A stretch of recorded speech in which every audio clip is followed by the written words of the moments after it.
We're going to hear what's going on with a company that's specialising in anchor technology. So I'm here with the Superyacht captain. Hi, Damien. Nice to see you. Nice to meet you. So tell me a little bit about essentially anchoring with superyachts. What kind of things go wrong? What kind of problems emerge? So mainly, the anchoring world hasn't evolved, in my opinion, since at least I've been involved. It's very much you get taught a recommendation, okay? And then on board, you can set an anchor alarm. And then you essentially are monitoring the weather conditions, and either the weather conditions get worse and you're waiting to see if you drag, or it's a success and you don't drag. That's it. You've got no feedback from any other equipment on board except your chart plotter with a radius around. Yeah, and so that's boat-based technology, so it's actually watching the vessel rather than the anchor. Yeah, you will have an anchor watch on board. Right, okay, so you're taking up crew time. Taking up crew time, you'll do it through the night, and you're essentially just waiting for the alarm. Right. There's nothing telling you what's happening at the anchor end. It's wild, so it's actually fairly basic. Like it's useful because, okay, you drift in, you drag an anchor, then you know about it, but it's not particularly intelligent in the way it's going about. And it's kind of counterintuitive because let's say you're on a Bosch trip and it's the middle of the night, you don't really want to wake them up. But if you do have a problem, you're firing up the engines, you're completely raising the anchor, you're driving around, resetting it, and then you're hoping it works again. Yeah. There's nothing telling you that it's better or worse. There's quite a lot of guesswork, but like leaning on the captain's experience and kind of judgment of the scenario. 100%. Right, and so what happens in the worst case scenario? So like a worst case scenario, leave for the instance, anchor there? Like what happens? Well, you've got a couple of options. You can either lay more anchor chain down and hope that it sets again. Yep. However, in a lot of anchoring situations, you're surrounded by boats, or you might be in a beautiful bay surrounded by some rocks or this and that, and you've put a specific amount of chain down based on your surroundings. Yeah. Worst case scenario, for instance, in the Bay of Saint-Tropez, sometimes the wind can just go from 10 knots to 50 knots, and before you know it, you're dragging and you're trying to react to a situation. And when you're on a big super yacht like this, it's very difficult to gain control of the boat. Of course, yeah. So, you're firing up the engines, you're using all your hydraulics, full power, the crew are running around, cushions are flying. Bit of a panic. There's panic in the air. Yeah.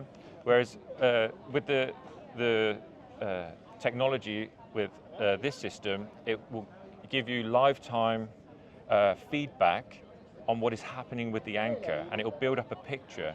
So instead of reacting, you're anticipating. It's almost proactive, you know exactly what's taking place. Yeah, and it will just give you that little bit of knowledge and data needed to react before the boat is out of your control, before you're going towards another vessel or towards a rock. The best scenario is preventing that scenario from taking place at all. Exactly. It's far better than reacting in an inappropriate way. For instance, some of the data that you'll receive from the Anchor Guardian will allow you, before the wind picks up to a point where you can't control the boat, you can anticipate it and say, look, this is happening, there's this amount of force coming through the anchor, the arm of the anchor is starting to, the angle's starting to increase, which means we either need to put more chain down, or whilst the weather is a little bit more suitable, we pick up the anchor and we reset in a better condition. Okay, and so why did you get involved in Innovation Guardians? What kind of drew you to that program? Okay, so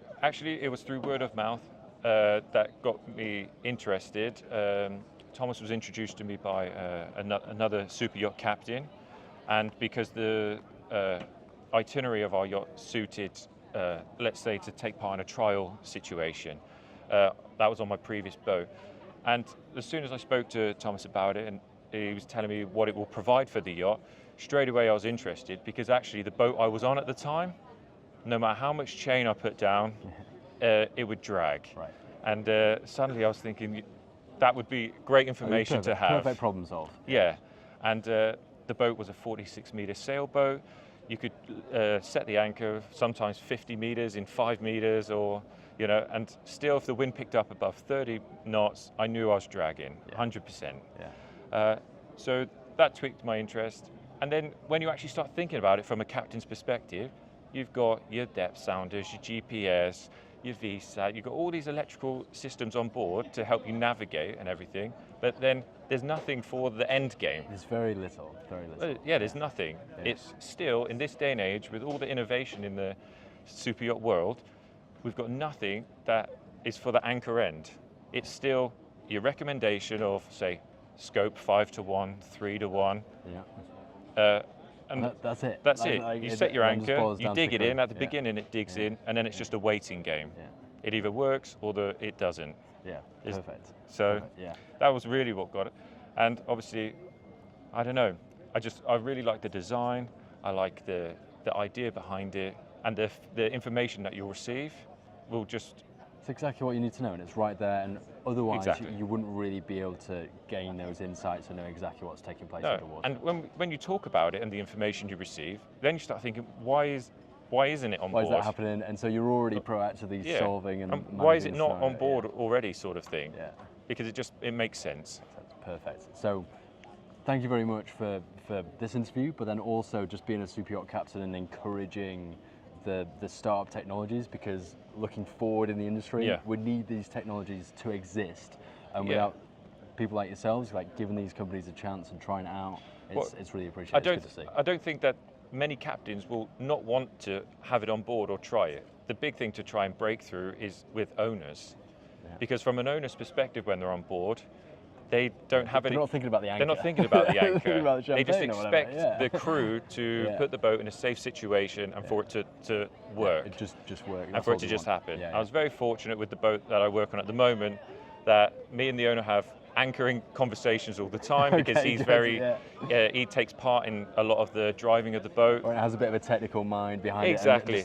So for him, he likes to put the bare minimum down, and I like to, obviously, from a safety, put at the maximum. So we're always having a conversation, and he was interested in it, because then for the next time we do it, we'll know exactly the right amount, not his opinion or my opinion. You'll know. We'll know. It will tell us that the anchor is set, that the chain is lying flat, and that everything's perfect for the environment that we're in that time. Because sometimes you can get caught in your ways and be like, oh, the last time I was here, we only put this amount, roughly this, and it was fine. Okay. It'll be okay, and that's a big conversation that you'll have a lot. Yeah. Okay. Whereas, this takes all of that out. Yeah. Okay. Thank you very much for your insights. You're welcome. Cheers. Thank you. Everybody, if you enjoy content like this, then make sure you're following here to see plenty more of it. Outside of that, I'll see you very soon. Bye for now.